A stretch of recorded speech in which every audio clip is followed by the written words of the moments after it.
दोस्तों जय मसीह। प्रभु यीशु मसीह के नाम में मैं डैनियल राज आप सभी का बहुत बहुत स्वागत करता हूं इस अद्भुत विषय को अभी जो मैं रखूंगा सीखने के लिए। दोस्तों फेसबुक, यूट्यूब, इंस्टाग्राम पर ये वीडियो आपके लिए अभी उपलब्ध हो चुकी है, जिसकी वजह से आप अभी जो है मुझे इस विषय पे सुनने जा रहे हैं। मैं चाहता हूं कि सब्सक्राइब करें, फॉलो करें और साथ ही साथ में दोस्तों मसीह मंथन बैठक खरी शिक्षा को जैसे तैसे आपको उचित लगता है ज़रूर सपोर्ट करें ना। दोस्तों एक ज़बरदस्त टॉपिक के ऊपर आज मैं आप लोगों से बात करूंगा, क्योंकि पिछले हफ्ते आपके बीच में एमएमबी हिंदी ऑनलाइन चर्च मैंने नहीं किया। उसके पीछे की वजह यह है कि हमारा जो बाइबल कॉलेज का जो फार्म हाउस है वो बन रहा है, तो जिसके चलते मैंने सोचा आज मंडे है, आपके बीच में इस विषय को जो मैंने कोलाबा चर्च सिखा चुका हूँ वहाँ पर उसको अब आपके बीच में बकायदा अच्छी क्वालिटी के साथ, विजुअल्स के साथ और अच्छे क्वालिटी के माइक के साथ आपके बीच में मैं इस विषय को सिखाऊं। अब प्रश्न उठता है कि डैनियल भाई वो विषय कौन सा है? तो विषय है ये वाला, क्या क्या खतरनाक है जिससे आप अपना उद्धार खो सकते हैं। जी हाँ दोस्तों, शब्द है खतरनाक।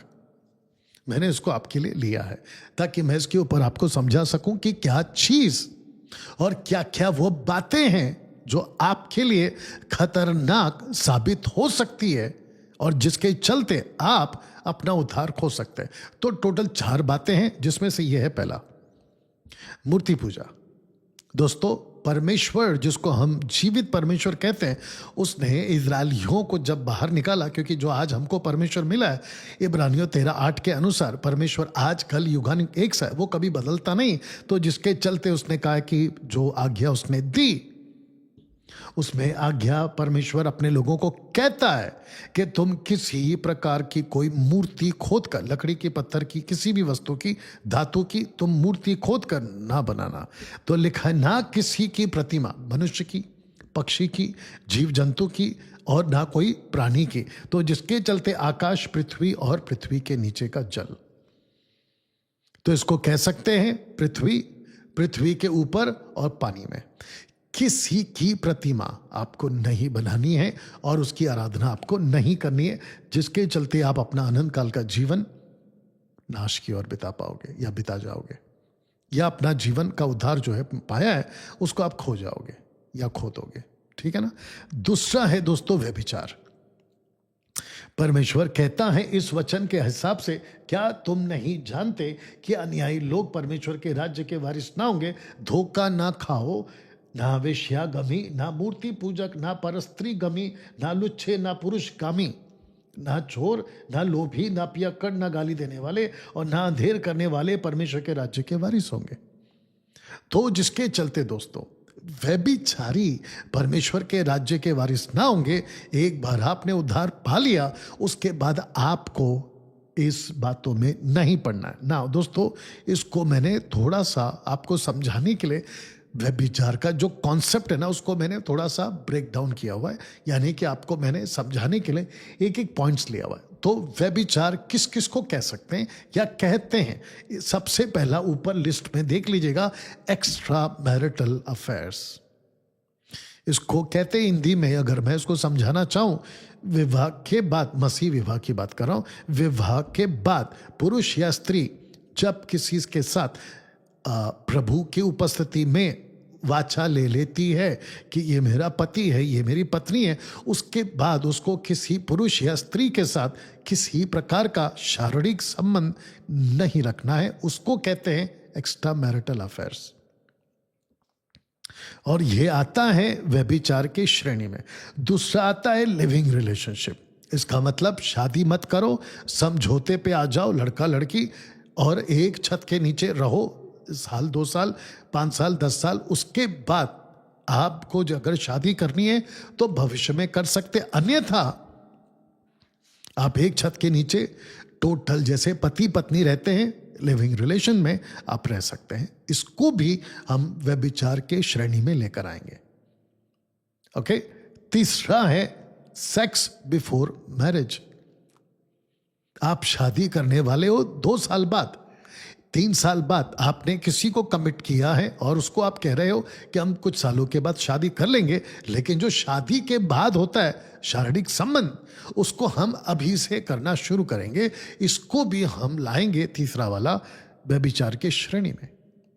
चौथा, इसको कहते हैं अफेयर्स, यानी कि गर्लफ्रेंड बॉयफ्रेंड्स बनाना, उसको लेकर घूमना स्कूल में, कॉलेजेस में, या फिर आपके कॉर्पोरेट वर्ल्ड में, या फिर मसीही समाज में क्वायर प्रैक्टिस करते वक्त, क्वायर में खड़े होते वक्त में, चर्च में आते वक्त में लड़का लड़की अफेयर कर लेते हैं, गर्लफ्रेंड बॉयफ्रेंड बना लेते हैं, और फिर उनको ऐसा लगता है कि ये जब सारी दुनिया कर रही है तो हम भी कर सकते। तो ये जो चौथी श्रेणी में आता है, इसको भी मैं व्यभिचार के कैटेगरी में रखूंगा।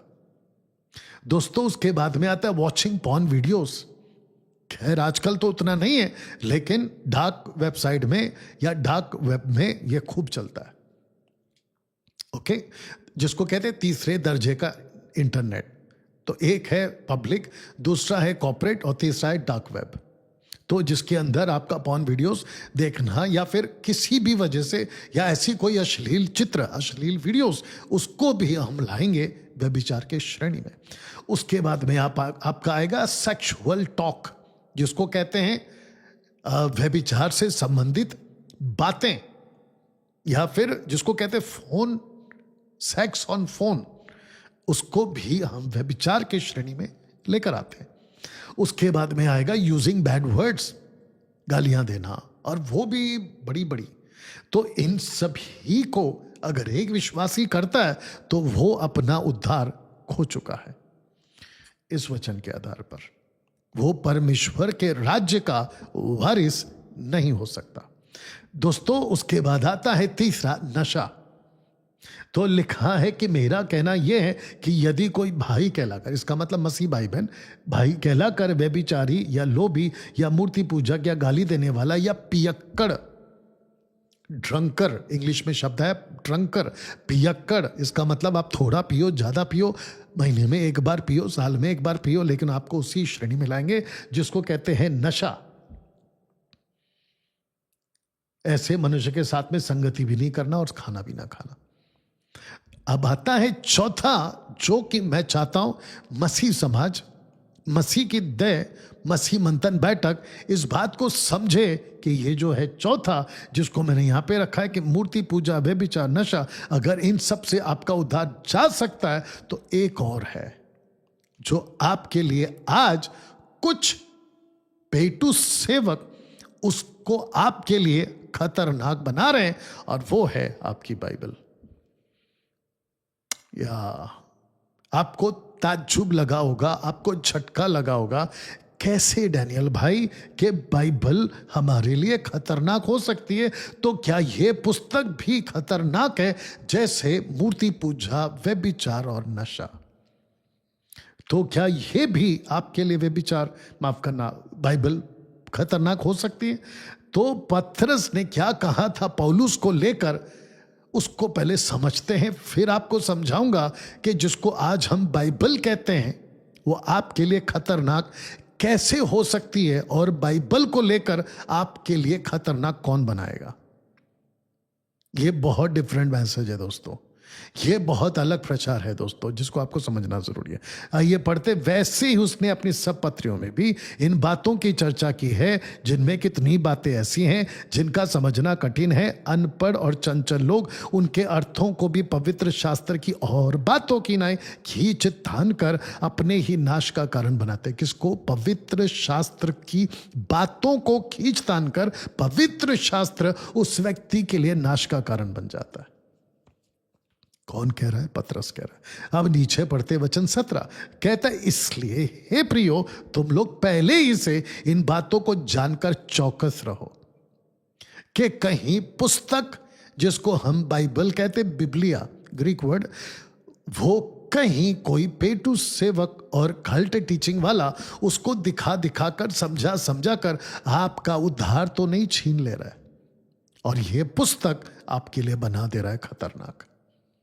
ओके, तो लिखा है कि चौकस रहे ताकि अधर्मियों के भ्रम में फंसकर अपनी स्थिरता को हाथ से कहीं खो ना दो। ये पतरस ने क्यों कहा? फिर अब पढ़ते हैं वचन 18, हमारे प्रभु उद्धारकर्ता यीशु मसीह के अनुग्रह और पहचान में बढ़ते जाओ। पहचान में, तो इसका मतलब यह हुआ कि जिसको हम बाइबल कहते हैं उसकी आपको सटीक पहचान अगर नहीं हुई तो वही पुस्तक आपके लिए खतरनाक हो जाएगी। मैं नहीं समझता हूं कि इस एंगल से आपको कभी किसी ने प्रचार किया हो, मैं नहीं जानता और मैं नहीं समझता।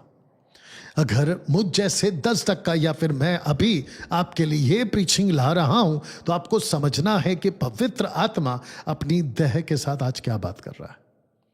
तो दोस्तों, क्या इस पुस्तक को कोई भी पकड़कर लोगों के सामने खड़ा रह सकता है? तो इसका सीधा जवाब है नो, नहीं रह सकता।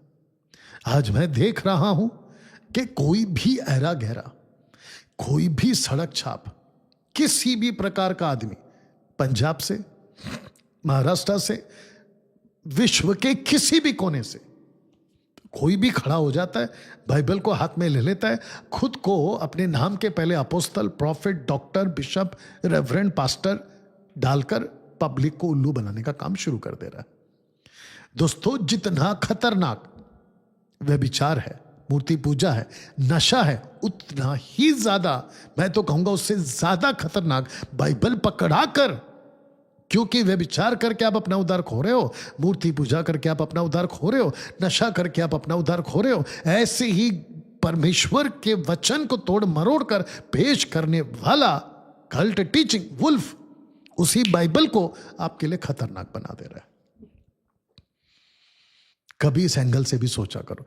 तो दोस्तों, आज बहुत से लोग झल और थल में फिरते हुए इसी को लेकर किसको पढ़ते हैं। तो लिखा है कि कपटी शास्त्री फरीसियों, तुम पर हाय, तुम एक जन को अपने मत में लाने के लिए सारे जल और थल में फिरते हो, और जब वो तुम्हारे मत में आ जाता तो तुम अपने से दूना नरके बना देते हो। फिर ऐसा क्यों लिखा है? जल और थल मतलब समझ गए ना? हाँ, मतलब सब जगह घूमते हैं इसी बाइबल को लेकर, लेकिन बाइबल के वचन को जैसे सिखाना है वैसे ना सिखाकर उसी बाइबल को आपके लिए ये लोग बना देते हैं खतरनाक। ये लोग खतरनाक बना दे रहे हैं। तो इस पुस्तक को दिखाकर यहूदीवाद में फंसाया जा सकता है?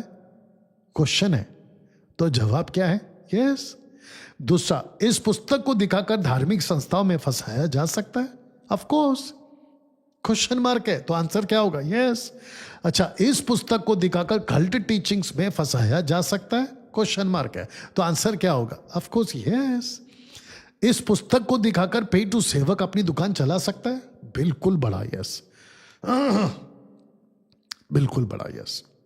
तो दोस्तों, इसी पुस्तक को दिखाकर तेल, पानी, रुमाल के नाम पर आपको उल्लू बनाया जा सकता है?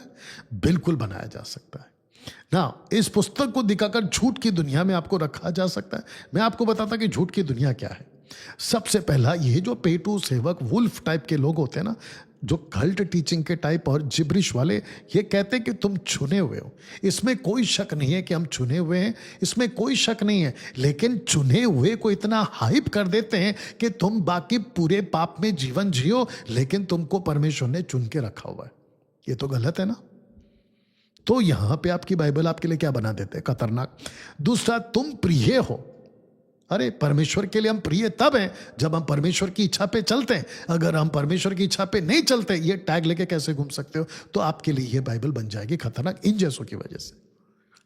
तीसरा, तुम उद्धार नहीं खोगे। चाहे कुछ भी हो जाए, परमेश्वर ने तुम पर सील कर दिया है, अब तुम अपना उद्धार नहीं खो सकते। जबकि आपने कुछ देर पहले पढ़ा, पतरस कहता है पौलुस के द्वारा कि अगर तुमने वचन को ठीक से नहीं समझा तो अपने उद्धार को हाथ से खो बैठोगे। आपने अभी पढ़ा थोड़ी देर पहले। उसके बाद में, तुम आशीषित हो।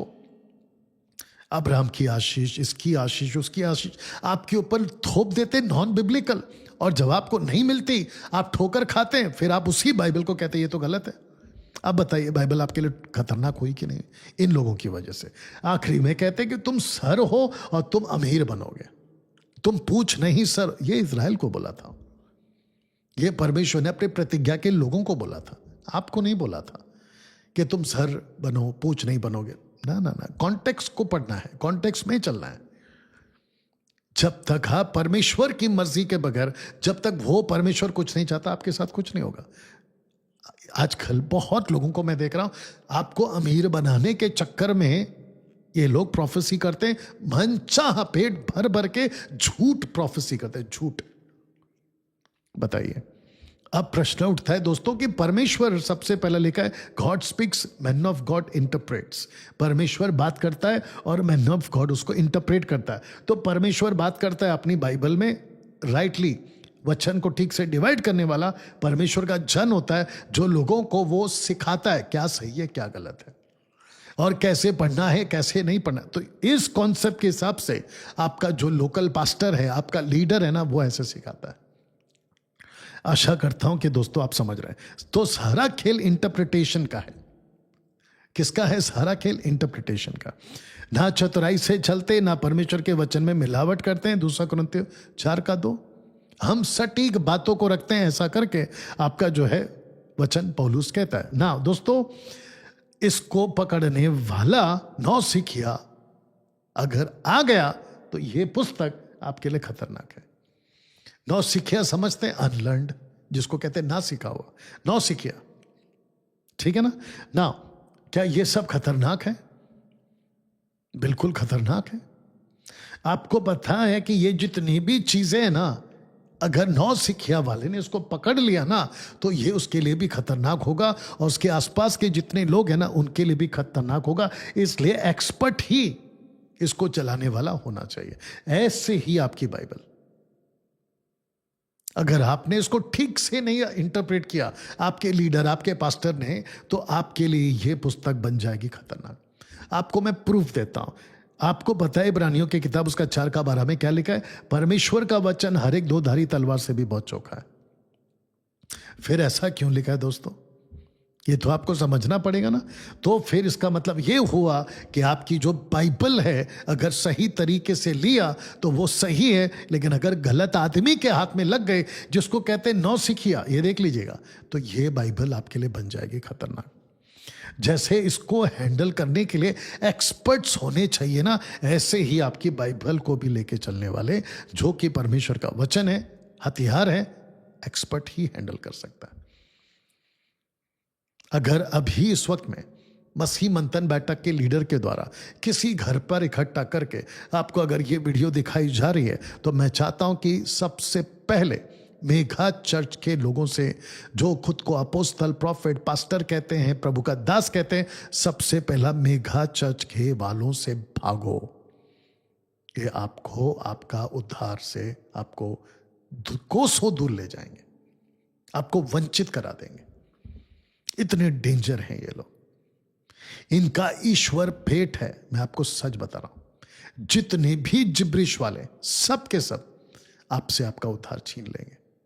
बी केयरफुल ना दोस्तों। इसको भी इस्तेमाल करने वाला एक्सपर्ट होना चाहिए। आपको मैं एक एग्जांपल देता हूं कि कैसे एक व्यक्ति को, जिसकी मैंने स्क्रीनशॉट आपके लिए लगाई है, जिसका नाम है सुनील मसीह, ये अन्य भाषा को कहता है कि डैनियल राज, अगर अन्य भाषा कोई बात कर रहा है, कौन सी? लूसीफर की, यानी कि शैतानी भाषा, उसको बोलने दो। आप कौन होते हो बोलने वाले? तो इसका मतलब ये हुआ कि इस शख्स को जिसने भी सिखाया वो जिब्रिश की भाषा इसी बाइबल से, अब वो बाइबल इसके लिए बन गई है खतरनाक। ऐसे ही पेंटिकॉस्टल कैरिस्मेटिक ग्रुप वाले, जितने भी सेवक है जो जिब्रिश स्पीकिंग में बिलीव करते हैं, वो सारे के सारों ने इस बाइबल को उनके लोगों के लिए खतरनाक बना दिया। तब जाकर लिखा है कि सेवक जो नौसिखिया है, अन्य भाषा बुलवा रहा है और बाइबल को खतरनाक बना रहा है। दोस्तों, आशा करता हूं कि आप यहां तक बात को समझ गए। अब आपको एक मैं थॉट आपके पास में दे रहा हूं। लिखा है कि जितना उधार पाने की खुशी नहीं, उतना उधार खो देने का डर लगा रहता है 90% कल्ट सेवकों के द्वारा, या उतना ज्यादा डर लगा रहता है। उधार की शिक्षा इसी बाइबल से दी जाती है, बपतिस्मा की शिक्षा इसी बाइबल से दी जाती है, विश्वास की शिक्षा इसी बाइबल से दी जाती है। नौसिखियों ने इस पुस्तक को खतरनाक बना दिया, सब उल्टा सीधा सिखा के। पौलुस कहता है, माफ करना, पतरस कहता है कि जो वचन को प्रीच करता है वो ऐसे ही बोले जैसे वचन को बोलना चाहिए। लेकिन इन नौसिखियों ने टोटल बात को जो है बिगाड़ दिया ना। दोस्तों, आप कुछ देर से सुन रहे हैं, क्या परमेश्वर का वचन बाइबल खतरनाक हो सकता है? मैं आपको उसका एक और प्रूफ आपको देता हूं, गलत लोगों के वजह से फंस कर जो रह जाती है। यही सही भी है, यही गलत भी है। आपको बताता हूं कैसे। जहां के लिए सही लागू करो, जहां के लिए सही है तो लागू करो, और जहां के लिए गलत है लागू करो। एग्जाम्पल, पीतल का सांप एक वक्त के लिए सही भी था, और पीतल का सांप अगले ही पल के लिए गलत हो गया, क्योंकि पीतल के सांप को लोगों ने ईश्वर बनाकर मूर्ति पूजा करना शुरू किया। दूसरा राजा की किताब 18 अध्याय वचन 4, अगर मैं गलत नहीं हूं, ठीक है ना। उसके बाद में मूसा की लाठी, जब तक आदेश को लेकर चला सही वाला, तब तक लाठी सही थी, लेकिन जैसे ही गलत तरीके से मार दिया, वही लाठी उसके लिए प्रतिज्ञा का देश छीन लिया, उसी लाठी ने। तीसरा, शब्बात के लिए इकट्ठा किया हुआ मन्ना। आपको पता है, संडे टू फ्राइडे, बहुत ध्यान से सुनो, संडे टू फ्राइडे आपका मन्ना, उस पे कीड़ा नहीं लगेगा। सैटरडे को आपको मन्ना इकट्ठा नहीं करना है, क्योंकि फ्राइडे को ज्यादा गिरता था, उनको इकट्ठा करना होता था संडे सैटरडे तक वो खा सके। लेकिन जब इनको पता चला, इजरायलियों को, कि एक दिन का इकट्ठा किया हुआ भी फ्रेश रह सकता है, अगले दिन खा सकते हैं, तो इन्होंने कहा कि क्यों ना बाकी दिन भी हम यही प्रथा लागू करें कि एक्स्ट्रा जमा कर लें, ताकि दूसरे दिन हमको जमा करने के लिए जाना ना पड़े। ताज्जुब की बात यह है कि शुक्रवार को इकट्ठा किया हुआ जो सैटरडे को खाते थे, उसमें कीड़ा नहीं लगता था, लेकिन सैटरडे के अलावा जो बाकी दिन इकट्ठा करते थे, उस पर कीड़ा लग जाता था। आप समझदार हैं। ऐसे ही सही भी था आर्क ऑफ कवनेंट, और सही जो था वो बाद में गलत भी हो गया। कैसे? जब बैल के ऊपर जब ठोकर खाकर कुछ लोगों ने उसको टेका दिया, तो वो वहीं मर गए। साथ ही साथ नादाब और अबीहू, जो आग सही था तो उनकी जान नहीं गई, लेकिन जब गलत तरीके से आग दिया तो वहीं पे वो मर भी गए, उसी आग ने मार भी दिया। बताइए। तो इसीलिए कह रहा हूं, जो सही है तो सही लागू करो, वही चीज अगर सही तरीके से लागू नहीं किया, वो आपके लिए गलत साबित हो जाएगा। तब जाकर ये कॉन्सेप्ट आपको समझना होगा, whole Bible is to you but not for you. जिसका हिंदी शब्द है, पूरी बाइबल तुम्हारे लिए, लेकिन तुम्हारे वास्ते नहीं है। इसको कहते हैं कि जो बाइबल में बातें हैं, जितनी तुम्हारी उतना लीजिए। अगर आपने गलत तरीके से ले लिया, वही बाइबल आपके लिए खतरनाक साबित हो जाएगी। खरी शिक्षाओं का चेहरा नहीं होता, बल्कि खरी शिक्षाओं की आवाज होती है, और वो भी यूनिवर्सल होती है। मैं चाहता हूं कि मसीह मंथन बैठक का एक एक पुरुष, स्त्री, लड़का, लड़की खरी शिक्षा की आवाज बनकर मसीह की तह में मजबूती करता हुआ, कलीसिया को मजबूत करता हुआ कार्य करने पाए ना। दोस्तों, कहां है आपकी तैयार किया हुआ मुकुट? क्योंकि पौल कहता है कि जब रैप्चर होगा, तो जो व्यक्ति प्रभु के राज्य में उठाया जाएगा, वो व्यक्ति आपकी बढ़ाई का कारण बनेगा प्रभु की नजर में, और वो व्यक्ति जिसको आपने उद्धार कराया, जिसको जीता है, वो आपके लिए मुकुट बनेगा। देख लीजिएगा। तो रैप्चर में आप इस पृथ्वी से कुछ नहीं ले जा सकते, ना सोना, ना चांदी, ना प्रॉपर्टी, लेकिन जिन आत्माओं को आपने जीता है, जिनको आपने छेला बनाया, उनको ले जाओगे, और वो आपका मुकुट है। तब जाकर मैंने लिखा है कि कहाँ है आपकी झुंड, जिनको आप तैयार कर रहे हो। नहीं तो काफी लोग बाहर हैं जो आपको इसी बाइबल को गलत साबित करके आपसे आपका उद्धार अलग करवा दे रहे हैं। दोस्तों, आशा करता हूं कि आप अभी यहां तक बात को समझ गए। तब लिखा है कि जागरूक रहे, और उन वस्तुओं को जो बाकी रह गई हैं, जो मिटने को थी, उन्हें दृढ़ कर, क्योंकि मैंने तेरे किसी काम को परमेश्वर के निकट पूरा नहीं पाया। इसका मतलब क्या है? इसका मतलब यह हुआ कि आपको अपना काम कंप्लीट करना है। जानते हो व्यक्ति काम कंप्लीट कौन नहीं करता? वो व्यक्ति नहीं करता जिसको परमेश्वर से प्यार नहीं है, लेकिन जिसको परमेश्वर से प्यार है, वो परमेश्वर का काम कंप्लीट करेगा। क्योंकि इसी के साथ में अगर आप आओगे, तो आपको पता चलेगा 2:4 में तो कहता है कि तूने अपना पहला सा प्रेम छोड़ दिया ना। खरी शिक्षाओं से उद्धार पाया हुआ एक क्षेत्र का नहीं होता, एक चर्च का नहीं होता, खुद का नहीं होता, बल्कि वो यूनिवर्सल का होता है। तो जितने भी लोग अभी मुझे देख रहे हैं, मसीह मंथन सहित खरी शिक्षा वाले, क्या आप एक क्षेत्र के बनकर रह गए हैं? क्या आप सिर्फ एक चर्च के बनकर रह गए? लेकिन आपको यूनिवर्सल बनना है। तब जाकर मैं आपको एक कॉन्सेप्ट समझा देता हूं। दोस्तों पहले चित्र देख लो कि लाइफ में ये दौर क्यों आता है, एक व्यक्ति के लाइफ में ये दौर क्यों आता है। लड़का जब जवान होता है वही लड़के के बाल सफेद, उसकी चेहरे जिसपे जो रिंकल्स जिसको कहते हैं, और उसकी जो टोटल पर्सनैलिटी है वो इस अवस्था में क्यों चली जाती है। तो लिखा है कि लाइफ में ये दौर क्यों आता है।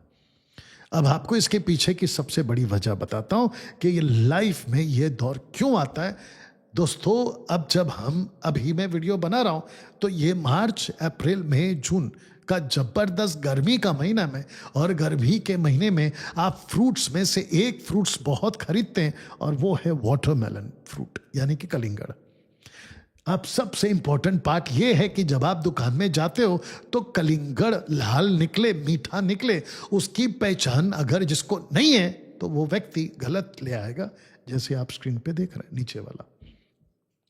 जानते हो कलिंगड़ को, वाटरमेलन को आप जब खरीदते हैं ना तो आपको सबसे पहला उसका येलो पार्ट, एक तरफ का पार्ट येलो हो जाना चाहिए और दूसरा उसका जो रूट है, डंडी जिसको कहते हैं, वो टोटल सूख जाना चाहिए। लेकिन अगर वो हरा है इसका मतलब ये है कि वो नीचे वाला अभी भी कच्चा है। ऐसे ही दोस्तों परमेश्वर हमको ये रूप देता है जिसको कहते हैं कि एक मजा हुआ शिक्षित, जिसको कहते हैं कि परमेश्वर की बातों को जानकर उस व्यक्ति को परमेश्वर यूज करता है, इस्तेमाल करता है और प्रभु के राज्य में बाइबल पकड़ाकर खड़ा करता है ताकि वो सिखाए। उसका एक और उदाहरण आपको देता हूं कि प्रभु यीशु प्राचीन है और परमेश्वर पिता भी प्राचीन है। लीजिए दानियल उसका 7:13 कहता है कि मैं रात में स्वप्न में देखा कि देखो मनुष्य के संतान सा कोई आकाश के बादलों समेत आ रहा है, वह उस अति प्राचीन के पास यानी पिता परमेश्वर के पास में। तो परमेश्वर का जो पुत्र है सन का वस्त्र यानी कि इंग्लिश में फाइन लेनन, सफेद खादी का कपड़ा, और लिखा है कि एक पुरुष को खड़ा देखा सफेद कपड़ा में। ऐसे ही दृश्य यूहन्ना ने देखा। किसको? यीशु को। अब प्रश्न उठता है कि बाल श्वेत वरना उन पाले के समान उज्जवल। तो यीशु का चेहरा, यीशु की बातें, यीशु का पर्सनैलिटी एक प्राचीनता को दर्शाता है। Asians of God, Asians days यानी कि प्राचीनों का परमेश्वर। तो जिसके चलते दोस्तों बाइबल को पकड़ने वाला हर कोई ऐरा गहरा पास्टर, टीचर, अपोस्तल नहीं बन सकता, उसको अनुभवी होना होगा। तब जाकर कौन संभाल पाएगा इस खतरनाक हथियार को? केवल अनुभवी। यह तो ठीक है दोस्तों ना। आपको पता है एक ऐसा जीव है जिसको कहते हैं इनलैंड टाइपन, इनलैंड टाइपन यानी कि फियर्स स्नेक, ये भी इसको बुलाते हैं। इसकी एक बाइट का जो जहर निकलता है उससे आप एक जहर से 100 लोगों को मार सकते हैं। मेमन्स को मारने के लिए इसका जहर इस्तेमाल होता है अदर जगहों पर या फिर जंगलों में। अब बताइए अगर इस टाइपन को संभालना है किसके हाथ में देंगे? ऊपर जो चेहरा है वो या फिर नीचे? ऐसे ही दोस्तों परमेश्वर का वचन को संभालने वाला मजा हुआ होना चाहिए। कोई भी ऐरा गहरा खड़ा होकर बाइबल टीचर बन गया हूं, मैं ये कर रहा हूं, नहीं होता है। ये समझाने की आज आपको कोशिश करा। कारपेंटर और इलेक्ट्रिशियन, नौसिखिया या अनुभवी, देख लीजिएगा। वैसे ही घर अगर बनाना है तो नौसिखिया या अनुभवी। ऐसे ही अगर आपको किसी के पीछे बैठना है तो आप देखोगे कि भैया वो गाड़ी ठीक से चला रहा है कि नहीं चला रहा, नहीं तो वो भी मरेगा और आपको भी मारेगा। ऐसे ही दोस्तों स्कूल एंड डॉक्टर, कौन सी स्कूल के टीचर और कौन से डॉक्टर के पास जाना चाहोगे? जो अनुभवी, ना कि नौसिखिया। दोस्तों न्यू ड्राइवर, एक्सपीरियंस ड्राइवर में आज आपको एक फ़र्क बताता हूं कि जो नया ड्राइवर होता है जब वो स्टीयरिंग को पकड़ लेता है तो उसको रास्ते पर टैकल करने के लिए उसके पास 10 थॉट्स आ सकते हैं, सिर्फ 10 थॉट्स। लेकिन जो अनुभवी होता है ना उसका सीधा डबल आता है। क्योंकि हर कोई सड़क पे गाड़ी चलाकर अपने आप को नहीं बचा पाएगा, अनुभवी ही चाहिए, और आप उसी के साथ बैठोगे। तो जिसके चलते दोस्तों जेम्स की किताब उसका 3:1 कहता है कि हे मेरे भाइयों, तुम में से बहुत उपदेशक डिडास्का ना हो या ना बने, क्योंकि जानते हो कि हम उपदेशक और भी दोषी ठहरेंगे। अब मैं आपको बताता क्यों बाइबल टीचर दोषी क्यों ठहरेंगे, क्योंकि वो प्रीच करते करते स्पीच लिखा है, वचन मतलब स्पीच, बात करते करते अपनी बात पे नहीं टिकते, बदल देते हैं और वो बाइबल को बना देते हैं आपके लिए खतरनाक। दोस्तों अब आपको एक मसीह इतिहास का एक बदलाव युग और उसकी शुरुआत को बताता हूं। अगर आपको पता होगा कॉन्स्टेंटाइन द ग्रेट, जिसने लीगलाइज किया था क्रिश्चियनिटी को इन 313 AD में, 313 में।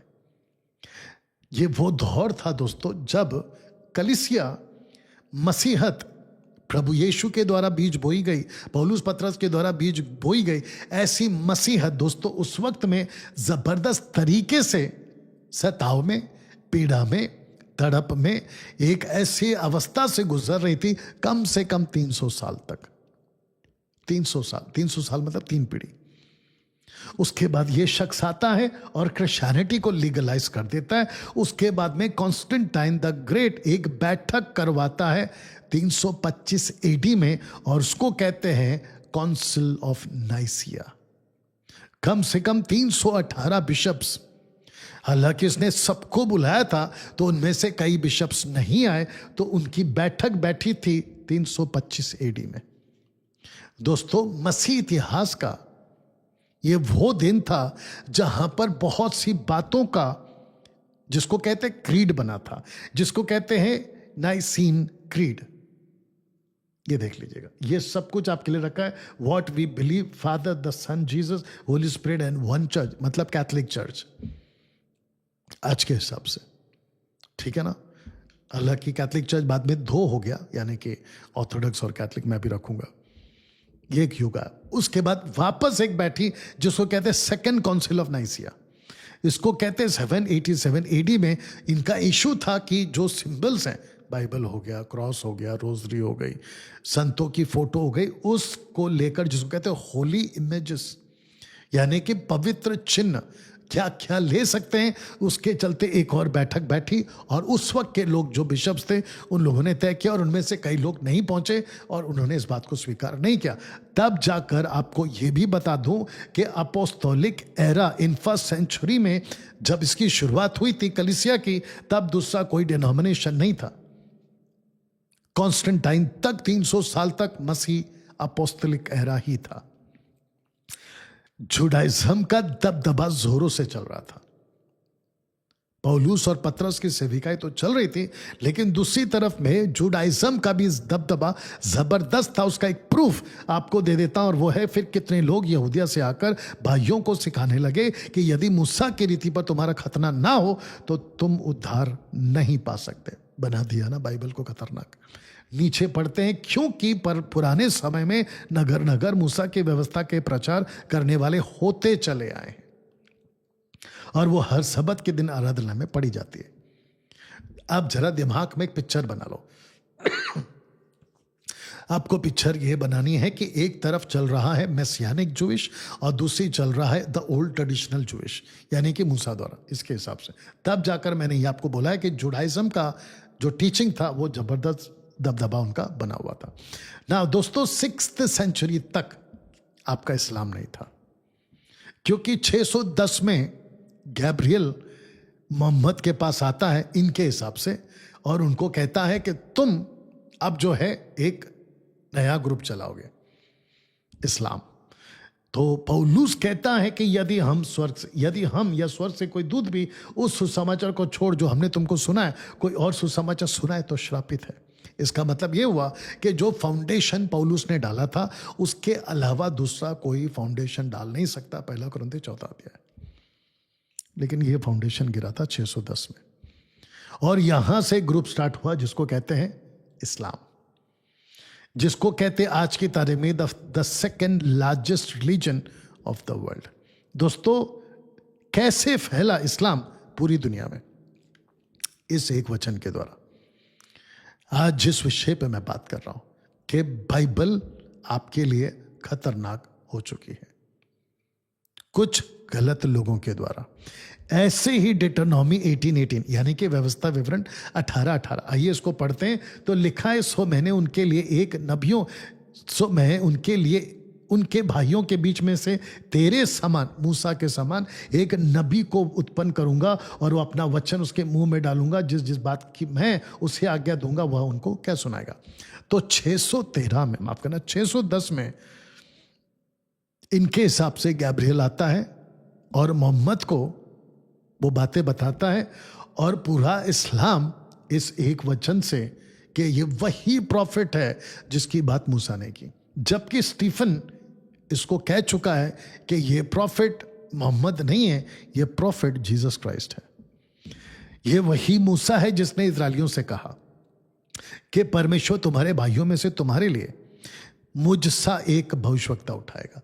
तुम्हारे भाइयों में से मुझसा, तुम्हारे भाइयों में से मुझसा, तो भाइयों में से मतलब जूइश में से, मुझसा मतलब जूइश, इजराइलाइट्स और इजराइल। अब बताइए, क्या मोहम्मद इजरायली है? बिल्कुल नहीं। क्या मोहम्मद की जेनोलॉजी इजराइल से आती है? बिल्कुल नहीं। जूइश से आती है? बिल्कुल नहीं। ये लागू हो गया। तो कहता है क्योंकि हमने उसे ये कहते सुना है कि यही यीशु नासरी इस जगह को ढा देगा, उन रीतों को बदल डालेगा। तो स्टीफन यीशु को टारगेट कर रहा था कि ये वही प्रॉफिट है। नीचे ये वही है जिसने जंगल में कलीसिया के बीच में, यानी कि मूसा के द्वारा, ये वही है, यही और वही। तो दोस्तों, जिसके चलते डिटरनॉमी 18:18 में ये दरार आ गई। Jesus Christ group and Muhammad group. Jesus Christ का जो ग्रुप है वो क्रिश्चियनिटी में चला गया, मोहम्मद का जो ग्रुप है वो इस्लाम में चला गया। अब मैं आपको बताता हूं कि इस्लाम जब नहीं था 606वीं सदी के पहले, तो वो था साइबियन धर्म, सबाइन, माफ करना, सबाइन धर्म, सबाइन धर्म। अब ये सबाइन धर्म क्या, मैं आपको बताता हूं, इसका उल्लेख बाइबल में। इस्लाम से पहले के समय में दक्षिण अरब के लोगों में ये धर्म प्रचलित था, मुस्लिम बनने से पहले। अब इसकी जो वंशावली है सबाइन की, वो कहां से आए? नू का दूसरा बेटा हम का बेटा कुश का बेटा सबा। ये देखो आ गया। साथ ही साथ में आइजाया 43 का 3 पढ़ लेना आप लोग, 45 का 14 पढ़ लेना आप लोग, और भजन संहिता 72 का 10 पढ़ लेना आप लोग, तो आपको पता चल जाएगा। उसके बाद जब मोहम्मद और उसकी जो बातें डिटरनॉमी 18:18 के हिसाब से, तब जाकर पूरी दुनिया में एक ब्रेन वॉश किया गया। किस किस का? देख लीजिएगा, जूइश का और मैसियानिक जूस का ब्रेन वॉश हो गया। कैसे? अभी आपको मैंने बताया था ना, बहकावा या बहकाना या डिसीव करना, मनुष्य चाहे किसी भी धर्म का हो फंस जाता है। और जूइश को कन्विंस कर दिया गया उन दिनों में, जैसे हारून ने, मूसा का बड़ा भाई हारून ने कन्विंस कर दिया कि गोल्डन काउ ये तुम्हारा यहोवा है। ऐसे ही इस्लाम इसीलिए फैल पाया क्योंकि उसका कनेक्शन दे दिया डिटरनॉमी 18:18 से। जिस मसीहा का, यानी कि जिस नबी का तुम वेट कर रहे थे, वो 6वीं सदी में मोहम्मद है, और लोगों ने एक्सेप्ट कर लिया। और जो डिसीव हो गए, यानी कि जो ब्रेन वॉश होकर कन्वर्ट हो गए, ये 2 ग्रुप में से। और आपको बता दूं कि टर्की पौलुस के टाइम पे 99.9% ईसाइयत थी, आज वो 99.9% मुस्लिम कंट्री है टर्की। हिस्ट्री जाके चेक करो, तब जाकर ये 3 ग्रुप आज टॉप पे चल रहा है। तो एक है जुडाइज्म, द ओल्ड वन, दूसरा आया क्रिश्चियनिटी, मैसियानिक जूइश को साथ में मिला लो, और तीसरा ग्रुप और बन गया इस्लाम। एक ही किताब है, कौन सी? तनाक। एक ही किताब है, तनाक। अब इसके अलावा दोस्तों एक और ग्रुप चल रहा है, जिसको मैंने रखा है कि अलग से एक और डिनोमिनेशन साथ साथ चलता था, इनके साथ साथ चलता था उस वक्त भी, अभी भी, और वो है पवित्र आत्मा की दह, यानी कि कलीसिया। तब जाकर पौलुस क्या कहता, पढ़िए 1 कुरिन्थियों 1:10 में, हे भाइयों, मैं तुमसे यीशु मसीह जो हमारा प्रभु है, यीशु मसीह आपका प्रभु है। ग्रीक में अगर आप देखोगे तो वो आएगा केरियोस। अगर आप इसको हिब्रू में पढ़ोगे आदोनाय, लेकिन जब हिब्रू और ग्रीक नहीं थी तब इसका नाम था जो मूसा को दिया वो था यूड हे वाव हे, यूड हे वाव हे। यू अंडरस्टैंड ना दोस्तों? और तुम में फूट ना हो परंतु एक मन और एक मत। ये पवित्र आत्मा की कलीसिया है जो अलग से चल रही है, इनके अलावा आज भी चल रही है। तो जो टीचिंग मैं दे रहा हूं या जो खरी शिक्षा वाले हैं, ना तो वो यहूदी हैं, ना तो वो क्रिश्चियंस हैं, और ना वो इस्लाम है या मुस्लिम्स है। हम ये तीनों में से कोई नहीं है। हम पवित्र आत्मा के द्वारा चलाए जा रहे डिनोमिनेशन में, जिसको कहते हैं कि मसीह की तह। ये देख लीजिए, मसीह की तह। यह तो ठीक है। तब जाकर मैंने ये लिखा है कि बहकावे में आकर धर्म नहीं चुनना है, सच्चाई को जानकर धर्म को चुनना है। आपको कोई भी आता है इसी बाइबल से आपको उल्लू बना देता है और आप बन जाते हो। तब जाकर मैंने अदर्स को येलो में रखा है, 200 करोड़ को मैंने ब्लू में रखा है, और अगर आप पिंक में देखोगे तो 240 करोड़ का पॉपुलेशन है कि ईसाइयों का। देख लीजिएगा। आशा करता हूं कि आप बात को समझ रहे हैं। False historical changes in the world. सबसे पहला जो फॉल्स टीचिंग आई है उसको कहते हैं पेगनिज्म, यानी कि पेगन्स रिलीजन। धर्म एक ऐसा है जिसको कहते हैं पेगन, यानी कि मूर्ति पूजा।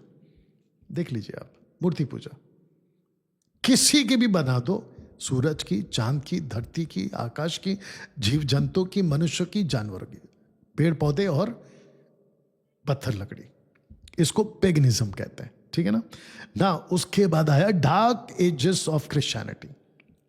Generally refers to the early middle ages 500 AD to 1517 AD in western Europe. Catholic, Roman Catholic को कनेक्ट करेंगे हम इसको। उसके बाद आता है Azusa Street. William Seymour की वजह से पेंटिकोस्टल मूवमेंट स्टार्ट हो गया लॉस एंजलिस में, और इसने स्पीकिंग इन द टंग्स आ गया, फिर लाफिंग आ गया, फिर मिरेकल्स आ गया, और पता नहीं इसने बहुत सारे आउट ऑफ कॉन्टेक्स्ट में जाके बाइबल को खतरनाक बना दिया अजूजा स्ट्रीट रिवाइवल ने। आज की तारीख में इन सबको इकट्ठा करके बाइबल को जिसने पूरी तरफ से मैनिपुलेट करके सिखाया, उनका एक बहुत बड़ा ग्रुप अभी हमारे बीच में विश्व में जी रहा है, जिसकी कुछ फोटोज आपके बीच में मैंने रखा है। आपको बताता हूं कि आज हम इन जैसों से जूझ रहे हैं, क्योंकि जिब्रिश बोलने वाले हैं ये लोग, दायित्व वाले हैं ये लोग, और जुडाइज्म को प्रमोट करने वाले हैं ये लोग। हम इनसे जूझ रहे हैं। Truth without hatred. तब मैंने लिखा है कि बिना नफरत के सत्य का प्रचार हो ही नहीं सकता। अगर आप इनके बीच में आज सत्य को रखोगे, आपको नफरत का सामना करना ही पड़ेगा ना। दोस्तों 10 सदी तक अपोस्तलिक युग चला। अब मैं आपको बताता हूं कि अपोस्तलिक युग, प्रेरितों का युग, फिर 1054 AD में यह स्प्लिट हो गया दो ग्रुप में। एक हो गया वेस्टर्न चर्च और दूसरा हो गया ईस्टर्न चर्च। जो वेस्टर्न चर्च था वो रोमन कैथलिक है, और जो ईस्टर्न चर्च है, अभी नाम रखूंगा, ऑर्थोडॉक्स चर्च है। उनकी भाषा लैटिन हो गई, इनकी भाषा ग्रीक। अपोस्तलिक से जो एक ग्रुप था, दो स्प्लिट हो गए, Roman Catholic and eastern Orthodox. विश्व के बाकी जितने भी डिनोमिनेशंस है वो इन्हीं में से आए। आप नीचे देख लीजिएगा, जुडाइज्म, जीसस, वन चर्च, और फिर उसके बाद में आपका स्टार्ट हो गया, और फिर उसके बाद में 1517 में मार्टिन लूथर आते हैं, और फिर उसके बाद में आपका ये सारा का सारा अलग अलग ग्रुप हो गया। आज की तारीख में अगर आप विकिपीडिया में जाओगे, there are over 45,000 distinct Christian denominations globally. 45,000 Christian groups हैं पूरे विश्व में, 45,000। तब जाकर पवित्र आत्मा ने पौलुस को क्या कहा था, परंतु आत्मा स्पष्टता से कहता है कि आने वाले समय में कितने लोग बरमाने वाली आत्माओं, दुष्ट आत्माओं की शिक्षाओं पर मन लगाकर विश्वास से बैठ जाएंगे। तो इनमें से कई लोग ऐसे डॉक्ट्रिन हैं जो बाइबल को बना दे रहे हैं खतरनाक। आशा करता हूं यहां तक आप समझ गए ना। दोस्तों आपको मैं 3 एरा अपोस्तलों का बता देता। तो एक है प्री अपोस्तलिक एरा, दूसरा है अपोस्तलिक एरा, और तीसरा है पोस्ट अपोस्तलिक एरा। और मैंने सबका जो डेट है आपके लिए डाल दिया, और साथ ही साथ में हिंदी में प्री अपोस्तलिक एरा का मतलब होता है प्रेरितों के पहले, मतलब प्रेरितों का युग आने से पहले, प्रभु यीशु के टाइम पे। अपोस्तलिक एरा मतलब प्रेरितों का वक्त है, और पोस्ट का मतलब होता है प्रेरितों के बाद वाला कलीसिया। उसके हिसाब से मैंने रख दिया। अब क्योंकि प्रेरितों का टॉपिक चल रहा है, तो दूसरा कुरिन्थी 11:13 में पौलुस समझ चुका था कि लूसीफर भी अपने झूठे प्रेरितों को लेकर आएगा, और प्रभु यीशु ने प्रकाशित वाक्य में यह बोला कि झूठे प्रेरित आएंगे। आपको पता है आपकी 5 उंगलियों में प्रेरित कौन है? ये है आपका प्रेरित। ये प्रॉफिट है, ये एवेंजलिस्ट है, ये पास्टर है, ये टीचर है। लेकिन आपको पता है जो प्रेरित अकेला है ना, वो सबसे मिलता है, देखो। लेकिन ये बाकी आपस में नहीं मिलते, ये सबसे मिलता है। इसीलिए लूसीफर ने कहा कि मैं प्रेरित वाला युग लेकर आऊंगा, और उसने अपने प्रेरित लेकर आए। तब जाकर मैंने डाला है true apostles and fake apostles, और अपोस्टल मास्क वाले, ठीक है ना। पहले परमेश्वर एक व्यक्ति को चुनता था, वो अब्राहम हो, इसहाक हो, याकूब हो, ठीक है ना, मूसा हो, जोशुआ हो, एक व्यक्ति को चुनता था। फिर उसने नबियों को चुनना शुरू किया, नबियों का दौर शुरू हो गया। फिर न्यायियों का दौर शुरू हो गया, यानी कि न्यायियों की पुस्तक में आप देख सकते हैं कई रूलर्स आए, कम से कम 12 आप देख लीजिएगा, ठीक है ना। उसके बाद में राजाओं का दौर, 43 kings except 3 major and 40 are minor, आप देख लीजिएगा। चेलों को चुना, फिर लास्ट में उसने प्रेरितों को चुना। तो जिसके चलते दोस्तों आपको यह बात समझना होगा कि ऐसे परमेश्वर काम करता है। तब आपको समझना है कि आज एक दह बोलकर बुलाता है प्रभु की कलीसिया, उसको प्रभु कहता है, प्रभु की कलीसिया। अब ये नहीं चल रहा है, अब ये नहीं चल रहा है। अब हमको प्रभु एक दह बुला रहा है, हम उसकी कलीसिया के एक दह। कोई कुछ काम कर रहा है, कोई कुछ काम कर रहा है, वो मैं मानता हूं, लेकिन हम सब मिलकर प्रभु की कलीसिया है। आशा करता समझ गए। ये कलीसिया शुरू होता घर घरों से, घर घर जाओ, घर घर घर घर घर। लेकिन अब ये बदल रहा है, ये बदल चुका है अभी चर्च इमारतों में। हाँ, मुझे किसी ने बीच में पूछा था कमेंट्स में, बाइबल कॉलेज क्यों बना रहे हो, चर्च क्यों नहीं बना रहे हो? तो भैया चर्च का कॉन्सेप्ट है ही नहीं है, चर्च इमारत का कॉन्सेप्ट नहीं है बाइबल में। हम बाइबल कॉलेज की जगह इसलिए तैयार करें ताकि वहां पे लोगों को लाकर बिठाएं और उनको शिक्षित करें। मैं चर्च प्लांटर्स की बात नहीं कर रहा हूं, चर्च प्लांटिंग की बात नहीं कर रहा, जिसको कहते हैं बिल्डिंग्स। मैं बिलीव करता हूं चर्च प्लांटिंग में, मतलब लोगों को तैयार करने में, नॉट द बिल्डिंग मटेरियल वाला। और आज तो शोबाजी है, मेगा चर्चेस के नाम पे, कन्वेंशंस के नाम पे, और वो भी बड़े बड़े क्रूसेड कन्वेंशन के नाम पे, और ऑडिटोरियम में सभा चलती है। कोई खुद को प्रभु का दास बना लेता है, प्रोफेसी करना शुरू करता है, ये शोबाजी चल रही है आज। ओके ना दोस्तों, अब आपको लेकर आता हूं एक जबरदस्त पार्ट पे। वो ये है कि हमको शेम का गॉड मिला है, यानी कि जो परमेश्वर आज आपको और मुझको मिला है कलीसिया को चलाने के रूप में, वो हमको मिला शेम का गॉड। अब मैं आप सोच रहे हो कि ये शेम का गॉड कौन है, मैं आपको बताता हूँ। नूह के 3 बच्चे, एक है शेम जो कि बड़ा पहला है, दूसरा है हम बीच वाला, और तीसरा यफेत। जफेत भी कहते हैं, यफेत हिंदी में, ठीक है ना। तो हमको मिला है जूस वाला। अब आप बोलोगे फिर हम का और यफेत का क्या हुआ? हम और यफेत निम्रोद के टाइम पे उनके साथ हो लिए, according to the book of Jasher. ये आपको उत्पत्ति की पुस्तक में मूसा के द्वारा नहीं मिलेगा पढ़ने को, जशेर के हिसाब से आपको मिलेगा, ठीक है ना। लेकिन जो शेम है ना, उसकी वंशावली और उसकी जियोनोलॉजी आपके बीच में मैं रखूंगा। तो पृथ्वी बट गई थी 10th चैप्टर में, भाषाओं का नीचे उतरना हुआ चैप्टर 11 में। तो पृथ्वी पहले बटी है, बाद में भाषा से लोग डिफरेंट हुए। ये आपके लिए नया होगा।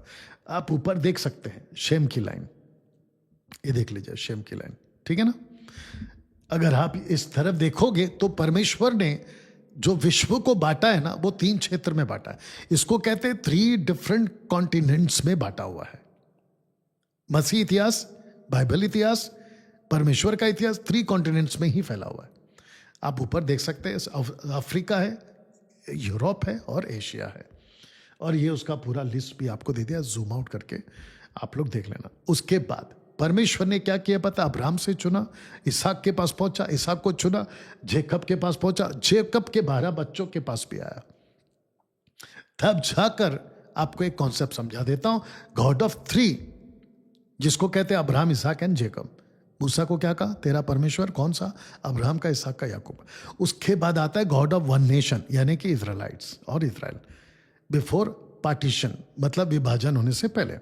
अब तीसरा आता है गॉड ऑफ कवनेंट, वाचा का परमेश्वर। किसके साथ बांधा? दाऊद के साथ। इसको कहते हैं डेविडिक कवनेंट। अब आता है now God of one body. अब परमेश्वर थ्री का नहीं है, वन नेशन का नहीं है, वन कवनेंट का नहीं है, अब वो गॉड है वन बॉडी का, और जिसको कहते हैं कलीसिया। क्या तुम नहीं जानते कि तुम परमेश्वर की देह हो? तुम्हारी देह पवित्र आत्मा का मंदिर है जो तुम्हें बसा हुआ है, तुम परमेश्वर की ओर से मिला है, तुम अपने नहीं हो क्योंकि दाम देकर मोल लिए गए, इसलिए कि अपनी देह के द्वारा। You understand?